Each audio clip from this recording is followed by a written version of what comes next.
ঢাকা বিশ্ববিদ্যালয়ে কেন্দ্রীয় ছাত্র সংসদ নির্বাচনে নির্বাচনী আচরণবিধি লঙ্ঘন করলে কঠোর ব্যবস্থা নেওয়া হবে বলে জানিয়েছেন রিটার্নিং কর্মকর্তা অধ্যাপক এস শামীম রেজা।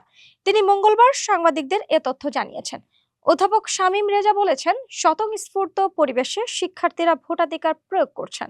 ভোট শুরু হওয়ার অনেক আগে থেকেই শিক্ষার্থীরা কেন্দ্রে উপস্থিত হয়েছেন এবং তাদের উৎসাহের কোনো ঘাটতি নেই। তিনি আরো বলেছেন, ভোট শুরুর আগে ফাঁকা ব্যালট বাক্স মিডিয়া ও পোলিং এজেন্টদের সামনে প্রদর্শন করা হয়েছে। বেলা 10:30 পর্যন্ত প্রায় 15% ভোট পড়েছে। বাইরের পরিবেশের বিষয়ে আমরা সচেতন এবং যদি কেউ আচরণবিধি লঙ্ঘন করে তার বিরুদ্ধে ব্যবস্থা নেওয়া হবে। তবে ভোট কেন্দ্রের ভিতরে এ ধরনের কোনো ঘটনা ঘটছে না।